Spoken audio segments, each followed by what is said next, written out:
शिव पुराण विद्येश्वर संहिता 9वां अध्याय लिंग पूजन का महत्व। नंदिकेश्वर कहते हैं, ब्रह्मा और विष्णु भगवान शिव को प्रणाम कर चुपचाप उनके दाएं बाएं भाग में खड़े हो गए। उन्होंने पूजनीय महादेव जी को श्रेष्ठ आसन पर बिठाकर पवित्र वस्तुओं से उनका पूजन किया।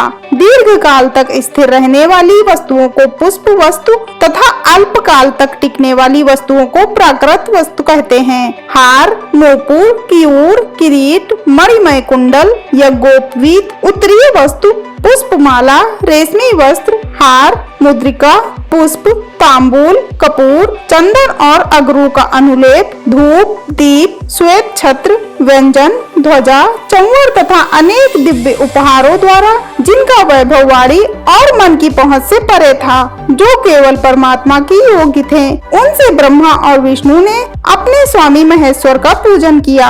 इससे प्रसन्न होकर भगवान शिव ने दोनों देवताओं से मुस्कुराकर कहा, पुत्रों, आज तुम्हारे द्वारा की गई पूजा से मैं बहुत प्रसन्न हूँ। इसी कारण यह दिन परम पवित्र और महान होगा।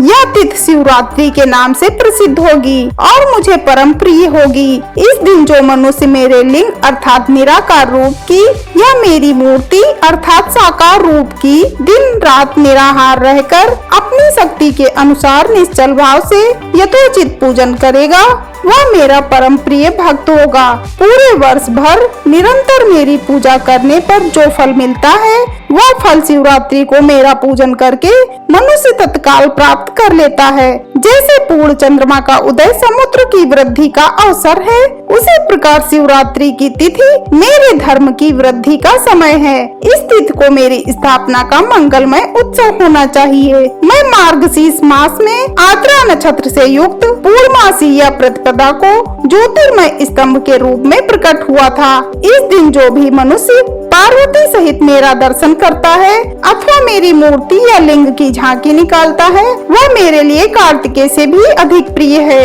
इस शुभ दिन मेरे दर्शन मात्र से पूरा फल प्राप्त होता है। यदि दर्शन के साथ मेरा पूजन भी किया जाए तो इतना अधिक फल प्राप्त होता है कि वाणी द्वारा उसका वर्णन नहीं किया जा सकता।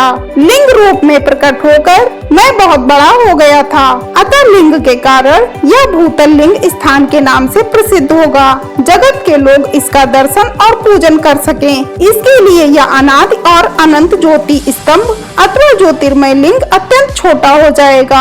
यह लिंग सब प्रकार के भोग सुलभ कराने वाला तथा भोग और मोक्ष का एकमात्र साधन है। इसका दर्शन, स्पर्श और ध्यान प्राणियों को जन्म और मृत्यु के कष्ट से छुड़ाने वाला है। शिवलिंग के यहाँ प्रकट होने के कारण यह स्थान अरुणाचल नाम से प्रसिद्ध होगा तथा यहाँ बड़े बड़े तीर्थ प्रकट होंगे। इस स्थान पर रहने या मरने से जीवों को मोक्ष प्राप्त होगा। मेरे दो रूप हैं, साकार और निराकार। पहले मैं स्तंभ रूप में प्रकट हुआ, फिर अपने साक्षात रूप में। ब्रह्म भाव मेरा निराकार रूप है और महेश्वर भाव मेरा साक्षात रूप है। ये दोनों ही मेरे सिद्ध रूप हैं। मैं ही पर ब्रह्म परमात्मा हूँ। जीवों पर अनुग्रह करना मेरा कार्य है। मैं जगत की वृद्धि करने वाला होने के कारण ब्रह्म कहलाता हूँ। सर्वत्र स्थित होने के कारण मैं ही सबकी आत्मा हूँ। सर्ग से लेकर अनुग्रह तक जो जगत संबंधी 5 कृत्य हैं, वे सदा ही मेरे हैं। मेरी ब्रह्म रूपता का बोध कराने के लिए पहले लिंग प्रकट हुआ,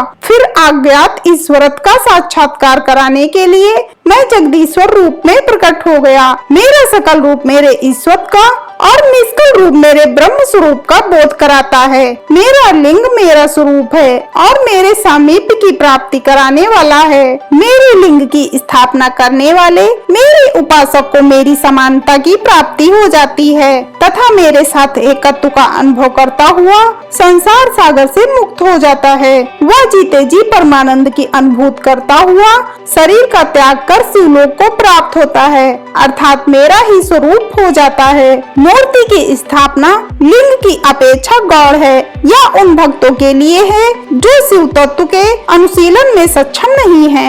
ओम नमः शिवाय।